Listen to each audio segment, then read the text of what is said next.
Cheikh. Omar. Cheikh Omar, s'il te plaît. Omar Talla. S'il vous plaît. Omar Talla. S'il vous plaît. Omar Talla. Il a Amadou. énuméré une liste, j'ai ajouté. D'accord, c'est bon. Omar Talla. On a compris. Je voudrais encore que tu saches une chose. Si j'ai encore un droit de conseil sur toi, il faut toujours savoir, dans ce que tu dis et ce que tu fais, savoir distinguer l'essentiel de l'accessoire.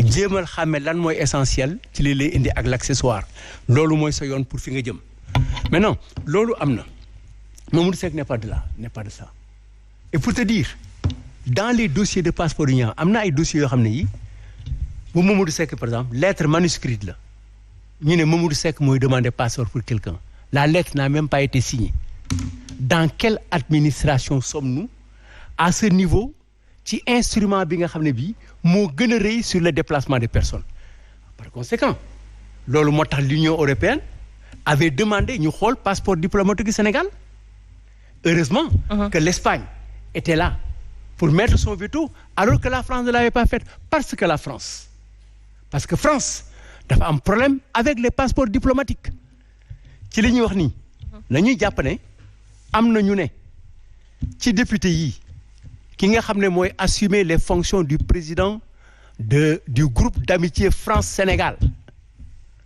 il paraît que dans ces déplacements am na yu bari yu mu def yoo xam ne yóbbaale nit ça se comprend fi la am.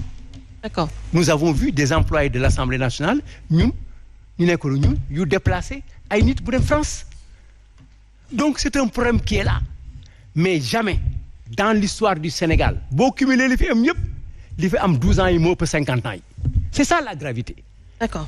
Donc par conséquent moo tax situation bi nañ ko seet mais nañ ko seet avec beaucoup de dextérité nañ ko seet pour essayer de trouver des solutions xam nga bi ñuy soog a ñëw dañ ne woon ne dañuy wàññi passeport yi nangu sax passeport yi nangu ay oto mais lan moo tax ñu delluwaat ci c'est une question est-ce qu'ils avaient raison de le faire est-ce que li ñu waroon jël la ñu jël est-ce que dañuy jëlul lu ñu war a jël toutes ces questions sont là. D'accord. Les passeports diplomatiques parfois tu peux être le jardinier de la maison d'un ministre pour l'avoir wax naa la ne nit am na ki ne nee na ndax mën naa la fay passeport nga jaay ko pour ma fay la bor bi ma amee les passeports diplomatiques sont importants. C'est grave si on en arrive là.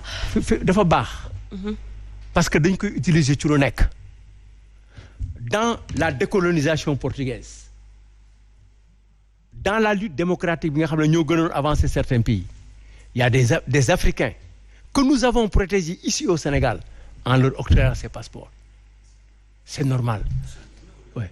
Quand on en donne aux autorités religieuses on le comprend quand on regarde un grand industriel de la cimenterie de l'habillement quelqu'un qui fait un chiffre d'affaires à l'étranger qui se déplace mën nañu ko defal passeport diplomatique loolu lay servir. D'accord. Wala nga am passeport diplomatique pour 3 mois attention. Très bien. Il y a des passeports de 2 mois qu'on vous délivre pour aller faire nangam nga dellu si donc mais ce qui se passe aujourd'hui avec ce régime oui. Sur ces questions est inégalable c'est un scandale. D'accord alors président di la remercier d'avoir répondu à notre invitation di la bàyyi nga tàggatoo ak téléspectateurs yi. nga. tàggatoo wala bëggoo tàggatoo président. mais si c'est président il faut que ñu ñibbi nag. moi je vais dire je suis heureux d'être là. Je suis heureux d'être là et je vous connais tous parce que émission bi li mu ñuy jariñ ñun mooy ñu déglu ñu ensuite ñu poser ñu ay questions yoo xam ne peut-être dañ koy laax loolu mooy perspicacité journaliste bi loolu la ñu bëgg mais j'avoue que ñëwuñu fi pour ñu fi fekk ñoom ñuy xuloo ñuy seetaan parce que kër boobu ñuy xuloo da ngay ñibbi ñëwuñu fi pour loolu ensuite que ça nous permet aussi de sortir parfois ci problème yi pour régler des problèmes yoo xam ne yu rëy la on a réglé un problème tout à l'heure man ak moom sur une situation qui s'est passée en France boo xam ne bi expliqué naa ko wax naa ko ne comme témoin il y a président Omar Khassimou Dia qui m'entend il y a Ndeye Fatou Touré qui m'entend il y a Dramé qui m'entend qui était le chef du protocole donc ñooñu nañu yëg ne bu ñu ko mënee moom dinañ ci ñëw mu wax expliqué li ci am bi ci des wax na léegi que moi je l'ai accueilli parce que je le connais comme journaliste j'ai assisté à tes émissions am na ku mu àndal ku ñu war a recevoir koo xam ne kii hôte la au Sénégal c'est une première dame je l'ai aidé à faire le travail qu'il devait faire et je l'ai reçu à mon bureau j'ai même acheté le livre en quantité pour en distribuer aux députés parce que loolu mooy sama métier moo doon sama rôle apprendre joxe députés yi ku nekk livre ñu xam lan moo xewoon kan mooy madame Gbagbo ainsi de suite parce que la Côte d'Ivoire est un voisin.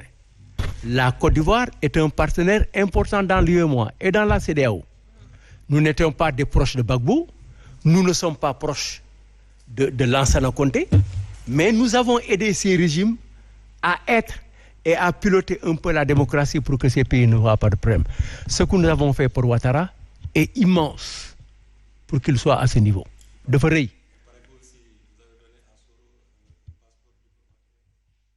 Non, nous sommes allés plus fort que là. Ça a permis la réconciliation dans ce pays. Nous lui avons même acheté des costumes. Nous lui avons même appris à nouer la cravate. mais c'est la réalité. D'accord. Mais pourquoi pour Côte d'Ivoire un petit bénéfice. Moi, j'ai assisté à une espèce de réunion du comité militaire à Bouaké. J'ai été transporté par les Nations Unies avec le colonel Samba Ben Boymeda, Mankoy Dialé, Kharitam Bigani, Ousmane Sané. D'accord. Mais les mitraillettes étaient sur la table. J'étais avec Ibader. Et j'ai assisté là-bas ben rencontre où on a félicité le bataillon sénégalais. Le représentant des Nations Unies a parlé avec beaucoup de profondeur sur le comportement des Sénégalais. Le commissaire Diakhaté y est. Mon Sénégalais, ils ont été admirables sur les champs d'opération. Ils ont été extraordinaires sur le système de commandement. Et il termine par cette belle phrase des garçons sénégalais comme Tal. Très bien. Et comme le dit, comme l'est aujourd'hui Amadou Diouf. Alors oui, le représentant des Nations Unies, les garçons sénégalais sont admirables. Ce sont les filles ivoiriennes qui nous l'ont dit. D'accord, alors di la remercier président mais waxaloo ñu ku la ñawal sa costume. Bon, mais dama doon xaar ba nga wax ko parce que boo ko deful du ma ko def mais je voudrais te dire que tu es très bien habillé et je félicite ton tailleur et di nuyu sa waa kër yëpp mais di dire aussi comme moi vous avez de très bons couturiers hein. Mais ça c'est Bour Diallo. Ah d'accord. Bien mesure. C'est un jeune Sénégalais qui travaille extrêmement bien et bon qui fait de très belles choses, de la chemise au pantalon à la veste, le blazer, jusqu'à la pochette, c'est Bour Diallo. Ça va à merveille. Très bien. Merci en tout cas, merci aussi chroniqueurs yi comme ni ñu koy defee vendredi bu nekk di am mbégte jàkkaarloo ak yéen. Vas-y. waaw Pikine na ko ñëw jeunesse couture nga foofu ci Pikine Ridis rek. Omar Faye ku lay ñëwal yow. Omar di jàll. Omar du kii yooyu. Alors justement di remercier Chérif Couture pour cette tenue. Alors Chérif même le président Doudou Wade nee na tenue bi rafet na donc merci à toi pour tout ça. Chers téléspectateurs di leen remercier également di leen jox rendez-vous vendredi prochain ci seen émission Ndoumbelane. Merci Papis Bodian, merci Baba Diaw, merci Omar Diallo yéen tamit ak waa Régie. Merci à tout le monde.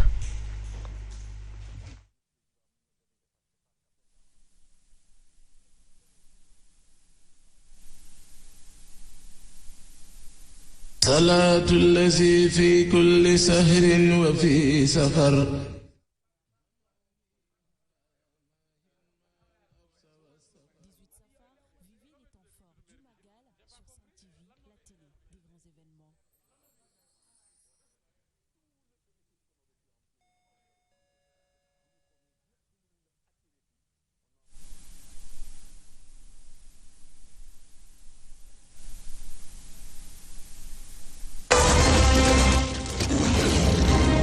Le lion est mort un certain soir.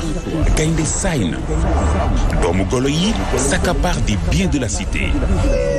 Le loup politique prend en otage l'agneau du peuple, l'anca moomelu askan wi. Le renard, flatteur, griot à ses heures. Thioye Samba Mbayane cherche à prendre le format du corbeau, perché sur sa vanité et sur son ignorance. Comme quoi, à Ndoumbelane, ku nopp matu la jaay. Waaye fii ci Ndoumbelane, l'intelligence de l'hôtelière l'emportera toujours sur la cupidité de Bokilienne.